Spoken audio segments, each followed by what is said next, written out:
Welcome back to my YouTube channel. फिर से एक बार हम हैं अपनी जर्नी के ऊपर। जर्नी के ऊपर कह सकते हैं, हम अपनी जर्नी में है। सो आज हम बात करेंगे कुछ पर्सनल, कुछ प्रोफेशनल और कुछ जनरल। ये तीनों एक ही तरह के सब्जेक्ट है जिसमें हम बात करेंगे अपनी गाड़ी के बारे में, एज़ यूजुअल लाइफ के बारे में, और हमारे जो विचार ख्यालात जो बदलते रहते हैं नीड के हिसाब से, उसके ऊपर बात करेंगे। वो सारी चीज़ें रिलेटेड है अपनी कार से ही, क्योंकि अपने पास सब्जेक्ट एक ही है, टाटा नैनो, और किसी बात में कोई इंटरेस्ट नहीं है अननेसेसरी फालतू बकवास करने में। इसके रिलेटेड जो काम का है उसी के ऊपर बात करेंगे। तो कभी कभी ये ख्याल आता है एज ए ह्यूमन बीइंग कि यार मैं गाड़ी बदल के नई ले लूँ 7 सीटर, ताकि सब लोग साथ में जा सके, क्योंकि अभी बच्चे बड़े हो गए हैं। तो क्या होता है कि लगेज और सबके साथ में बैठना थोड़ा मुश्किल हो जाता है। तो कभी कभी ख्याल आता है कि बड़ी गाड़ी ले लूँ 7 सीटर, या 5 सीटर में हायर सीसी ले लूँ।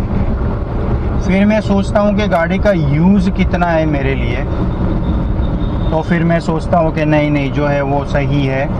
एक तो लो कॉस्ट है, एवरेज अच्छा है, प्लस दिन ब दिन जिस तरह से ट्रैफिक सिटी में बढ़ता जा रहा है, चाहे मेरा खुद का सिटी है, होम टाउन, या कहीं बाहर का, आप देख लो ट्रैफिक की समस्या हर सिटी हर स्टेट में बहुत ही ज़्यादा है।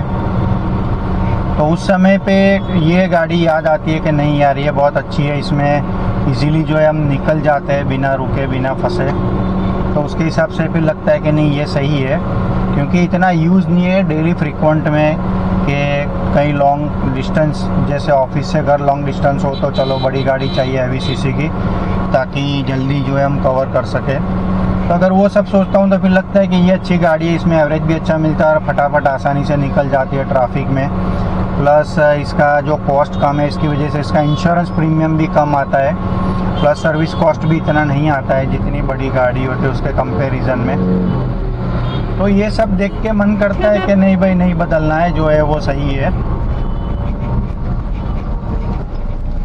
और जहाँ तक सवाल है कि इसका जो ग्राउंड क्लियरेंस है, और लद्दाख करने के बाद तो इसके बारे में जो सोच थी वो पूरी बदल चुकी है।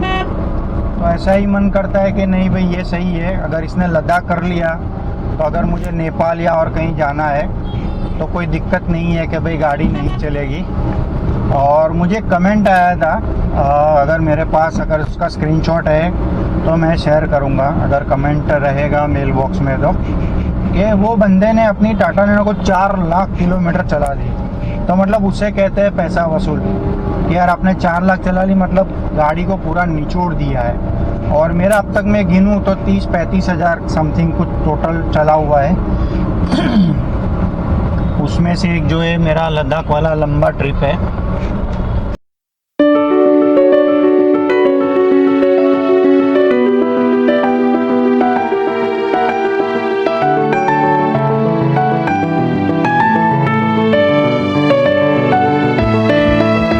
तो कंपेरेटिवली अगर देखते हैं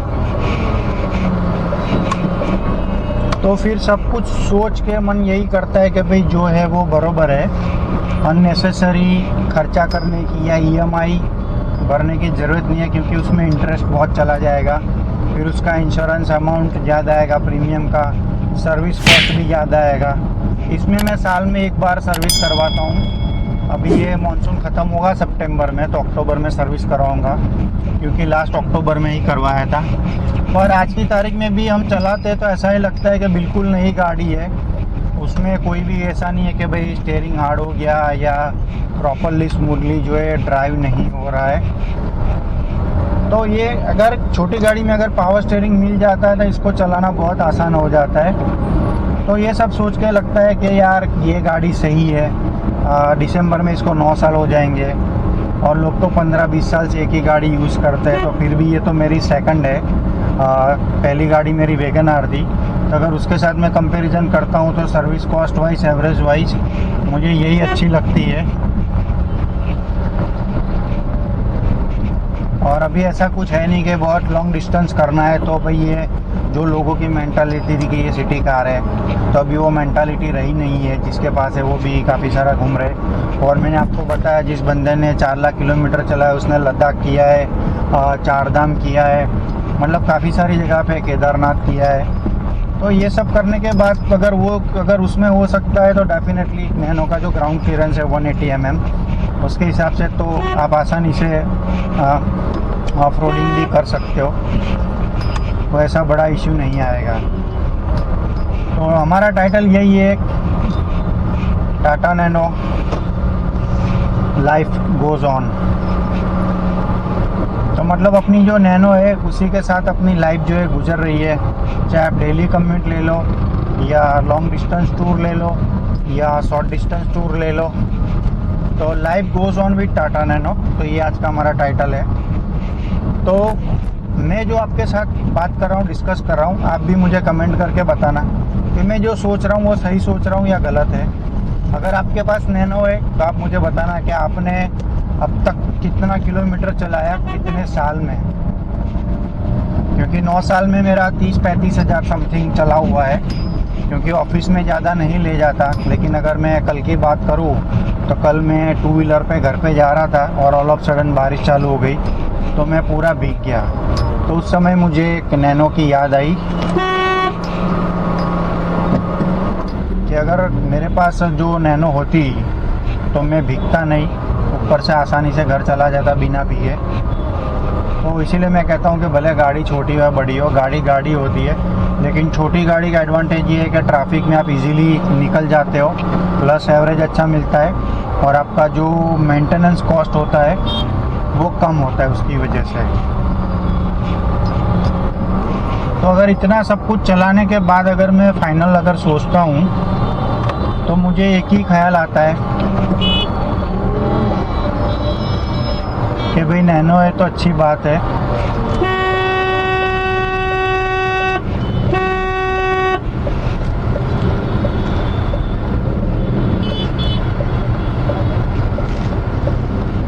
कि उसमें मुझे किसी भी प्रकार की कोई दिक्कत नहीं आ रही है चलाने में।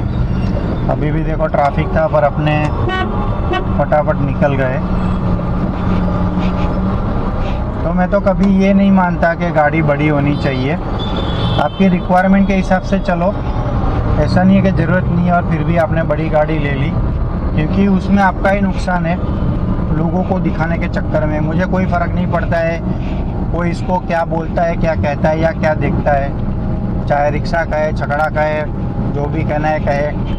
अपना पर्पस सॉल्व हो रहा है, अपने लॉन्ग ट्रिप भी इसमें कर रहे हैं, ऑफ रोड भी कर रहे हैं और डेली कम्यूनिट में भी अच्छा रहता है, एवरेज भी अच्छा मिलता है एसी के साथ। अभी भी मैं एसी में जा रहा हूँ पर मुझे ऐसा टेंशन नहीं है कि यार एवरेज कम हो जाएगा और पेट्रोल भरवाना पड़ेगा। तो अपने मज़े से जा रहे हैं। आज तक इसमें कभी कोई भी एक्सटर्नल खर्चा नहीं किया है, एसेसरी का ना कुछ भी। जो भी इनबिल्ट गाड़ी में दिया हुआ है वही चीज़ मैं यूज़ कर रहा हूँ 9 साल से। तो मुझे तो ये भी एक एडवांटेज लगता है, नहीं तो गाड़ी लेने के बाद दूसरे खर्चे करने पड़ते हैं अननेसेसरी।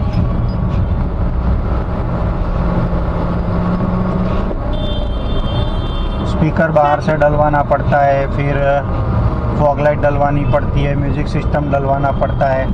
तो इसमें तो ऑलमोस्ट सब कुछ आ गया है। 4 स्पीकर है, उसमें भी सेटिंग ऐसा है कि आपको 2 आगे के बजाने या 2 पीछे के बजाना है, वो भी आप कर सकते हो। एक आगे का एक पीछे का बजाना है तो भी हो सकता है। मतलब मल्टी फीचर या फुल्ली फीचर लोडेड कार आप कह सकते हो।